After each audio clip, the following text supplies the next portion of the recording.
League نون کے رہنما حنیف عباسی صاحب مجھے جوائن کریں. السلام علیکم, بہت بہت شکریہ حنیف عباسی صاحب آپ کا. حنیف عباسی صاحب, آپ کو پرائم منسٹر کا معاون خصوصی بنایا گیا, پھر اس معاملے کو عدالت میں لے جایا گیا, پریفیڈرین کا کیس ہے, آپ کو سزا ہوئی, 2019 میں اس کو معطل کر آپ کو رہائی ملی, کیس پینڈنگ ہے, ہیئرنگ نہیں ہوئی, کیا ایسے میں آپ کو یہ عہدہ ایکسیپٹ کرنا چاہیے تھا؟ پہلی بات تو یہ ہے کہ میرے کیس کو اسٹڈی اگر آپ کر لیتی جو سسپینشن ہوئی ہے تو زیادہ بہتر ہوتا, اس میں ریمارکس کیا ہیں.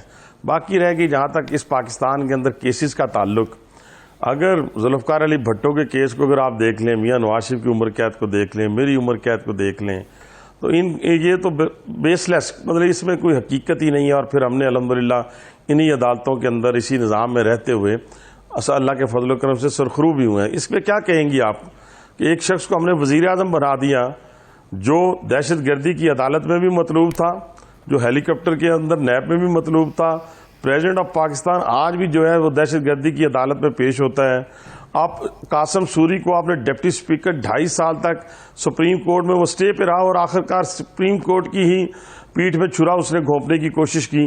یہ ساری چیزیں جو ہیں یہ آپ کے سامنے ہیں. ہمارا تو کوئی ایسا سلسلہ نہیں ہے جس کے اندر پھر جہاں تک ایکسیپٹ کرنے کی بات ہے, یہ لیڈرشپ کی طرف سے ایک اکنالجمنٹ ہوتی ہے جب بندہ سیاسی میدان کے اندر ہوتا ہے اور سیاسی میدان میں ایک جدوجہد جاری رکھتا ہے. اور اگر آپ جانتی ہوں راولپنڈی کے حوالے سے, تو جس شخص کی آپ بات کر رہی ہیں کہ وہ اسلام آباد ہائی کورٹ میں گیا ہے, یہ وہی شخص ہے جو شخص 2005 میں مجھ پہ جھوٹا قتل کا مقدمہ کروایا تھا, جس کا نام شیخ رشید ہے.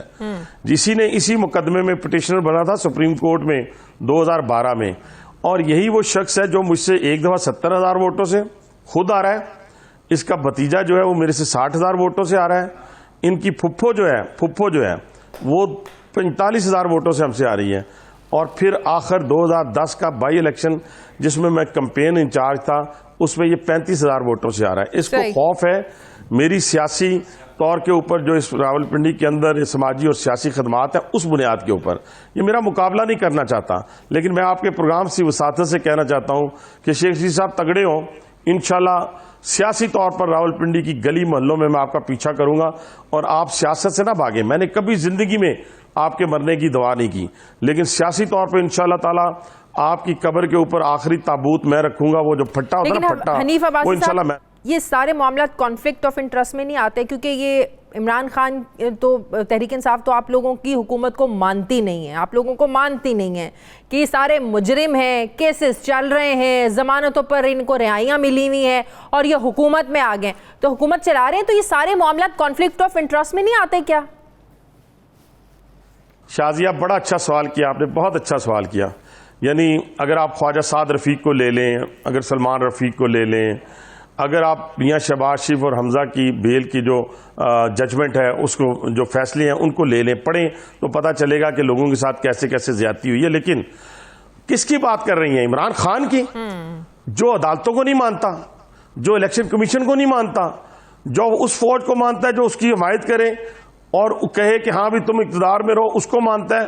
اور جو گفتگو اس نے کل کی ہے, میں کوئی ترجمان نہیں ہوں فوج کا, لیکن یہ آپ بھی جانتی ہیں اور میں بھی جانتا ہوں کہ اس پاکستان مملکت خدا داد پاکستان کے اندر ایک پلان کے تحت ایک ایسے جو بیرونی سازش, وہ نہیں ہے مراسلے والی بیرونی سازش, یہ ہے جو عمران خان اعلی کار بنا ہوا ہے, اور جس کے لوگ نجی محفلوں میں یہ بات کہہ رہے ہیں کہ اگر ہم افینسو نہ ہوتے فوج کے حوالے سے تو یہ ہمیں اندر کر دیتے. لیکن میں ان کے لیے گوش گزار کرنا چاہتا ہوں کہ آپ پدی اور پدی کا شوربہ, اگر فواد چودھری اور شیخ رشید اور عمران خان فوج کو آنکھیں دکھائیں گے تو یہ یاد رکھیں یہ وہ فوج ہے جس نے رشیا کو آنکھیں نہیں دکھائیں, بلکہ رشیا کے سامنے سیسا پلائی ہوئی دیوار بنی تھی. یہ وہی فوج ہے جس نے امریکہ کے سامنے گھٹنے نہیں ٹیکے تھے. تو کہنے سے مراد یہ ہے کہ آپ اپنی اوقات میں رہیں اور خدا کے لیے صبر کریں. اگر اقتدار کے جانے کا آپ کو اس قدر دکھ ہے تو پاکستان کی عوام پہ بم گرا دو. ایٹم بم گرانے سے مراد سمجھتی ہیں, نہ آپ بچتی, نہ میں بچتا, نہ ہمارے بچے بچتے, اور آنے والی 3 نسلیں بھی جو ہے وہ لولی لنگڑی پیدا ہوتی. یہ ہے وہ شخص جو اپنے اقتدار کی خاطر پورے پاکستان کو تباہ کرنا چاہتا ہے. یہ ایک سازش ہے. حنیف عباسی صاحب, دونوں جماعتیں ایک ہی پیج پر ہیں کہ جب اقتدار میں ہیں تو آپ کی فوج بھی اچھی ہے, عدلیہ بھی اچھی ہے, تمام ادارے بھی اچھے ہیں. 2017 میں جب نواز شریف صاحب کو سزا ہوئی تو سب کو یاد ہے وہ اسٹیبلشمنٹ پر، فوج پر، عدلیہ پر، سب پر تنقید کرتے تھے. وہی کام آج عمران خان کر رہے ہیں. کل کو جب عمران خان کو اقتدار مل جائے گا، ان کے لیے ادارے اچھے ہو جائیں گے، آپ لوگ اداروں پر تنقید کریں گے. تو فرق دونوں میں نہیں ہے، ایک ہی پیج پر کھڑے ہوئے ہیں آپ لوگ. نہیں شازیہ، اس طرح نہیں ہے. دیکھیں نا، میں آپ کو بڑے اچھے طریقے سے اور بڑے آرگومنٹ کے ساتھ باتیں بتاتا ہوں.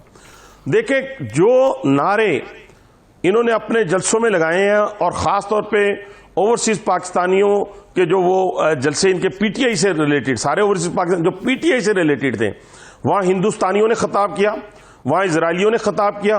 وہ جو نعرے تھے، جو یہاں نعرے لگائے گئے، جو سوشل میڈیا پہ پاک فوج کے متعلق جو گفتگو کی گئی، خدا کی قسم مجھے بتائیں ہمارے کس کارکن نے کی تھی. ہمارے پرائم منسٹر نے وہ وقت یاد ہے ہمیں، جب وزیر اعظم ہاؤس سے نکالا گیا تھا، انہوں نے اپنا جمہوری حق استعمال کیا تھا. لیکن یہ جو حرکات اور سکرات یہ کر رہے ہیں اور جس طریقے سے نشانہ بنا رہے ہیں، اور ایک پلان کے تحت، اور یہ پلان یہاں نہیں بنا، یہ باہر بنا ہوا ہے، اس کے تحت ہمارا اور ان کا کوئی کمپیریزن نہیں. اگر آپ ایک ان کی نارتھ کی ہے، یو کے کی خاتون ہے، میں نے سوشل میڈیا پہ دیکھی ہے، اگر آپ ہماری بہنوں کی جگہ ہیں، میں وہ آپ کو ویڈیو بھیج نہیں سکتا. کیوں؟ کہ وہ اتنی گندی گفتگو کی گئی ہے، اتنی گندی گفتگو کی گئی ہے کہ آپ سوچ نہیں سکتی. اور پھر ہمارے سپاہ سالار کو میر جعفر اور میر صادق کہنا، تو ان لواحقین کو جو شہداء، یہ میں آج نہیں کہہ رہا، ریکارڈ نکالے میرا، میں ان شہداء پہ قربان ہونے کے لیے تیار ہوں، جس کی بیوہ تابوت کے اوپر رو رہی ہوتی ہے، جس کا 2 سال کی بچی اور 2 سال کا بچہ رو رہا ہوتا ہے، یہ اس کو غدار کہہ رہا ہے. اس کو شرم آنی چاہیے.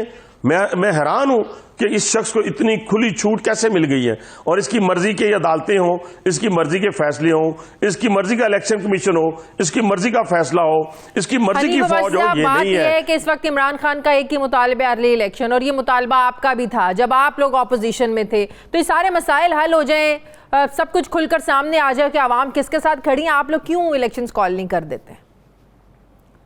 یہ معاملہ لگتا ہے. شازیہ میری بات سنیں،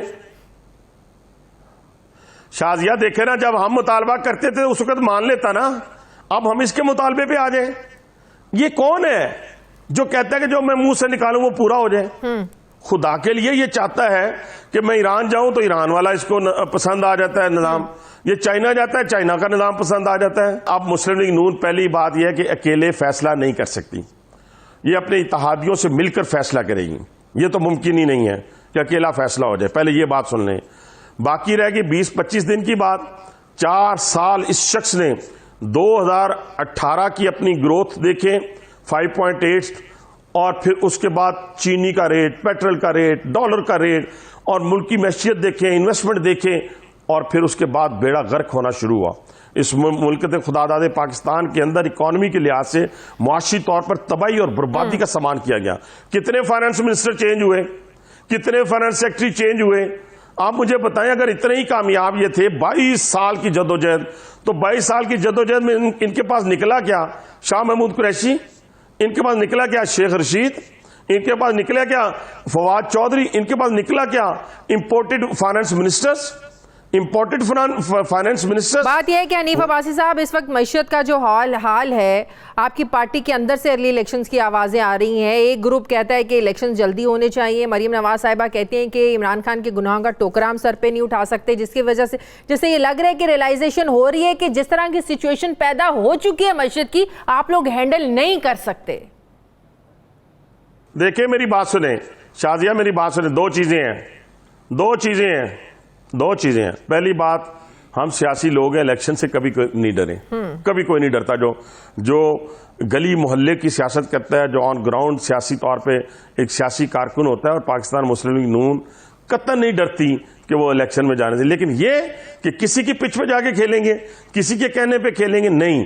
یہ یہاں پہ جو سیاسی جماعتیں ہیں ساری، وہ مل بیٹھیں گی اور اس میں فیصلہ کیا جائے گا. جہاں تک رہ گیا، آپ یہ بات کہہ رہی ہیں، ہم کہتے ہیں کہ ہاں، اگر آپ نے الیکشن کا ٹائم پورا ہم نے کرنا ہے تو پھر پورا کریں گے. اگر الیکشن ہی لڑنا ہے تو پھر کل چلے جائیں گے الیکشن کے اندر. الیکشن سے گھبرانے والی کوئی بات نہیں.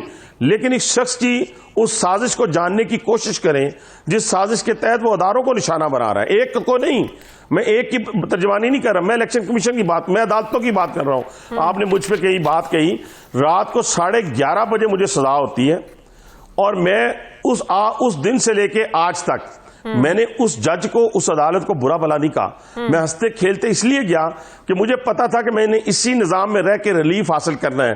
پھر اللہ تعالیٰ کے فضل و کرم سے اسی نظام میں رہ کر میں نے ریلیف حاصل کیا. تو اس لیے عدالتوں کو اگر آپ متون کریں گے، عدالتوں کو برا بھلا کہیں گے، اگر آپ الیکشن کمیشن کو کہیں گے کہ میری مرضی کے فیصلے کریں، اگر آپ فوج کو تنقید کا نشانہ بنائیں گے، تو یہ آپ پاکستان کی خدمت نہیں کر رہے. جن کی خدمت کر رہے ہیں ہم جانتے ہیں. حنیف عباسی صاحب، کیا آپ کو لگتا ہے پاکستان پیپلز پارٹی انتخابات کے لیے، فوری الیکشنز کے لیے تیار ہوگی؟ کیونکہ زرداری صاحب تو اپنا موقف دے چکے ہیں، لیکن رفٹ اور ایک ڈویژن تو آپ لوگوں کی پارٹی میں نظر آ رہی ہے. اچھا، یہ وہی والی ڈویژن ہے جو 35 سال سے لوگ دیکھنا چاہتے ہیں، ان کی خواہش پوری نہیں ہوئی.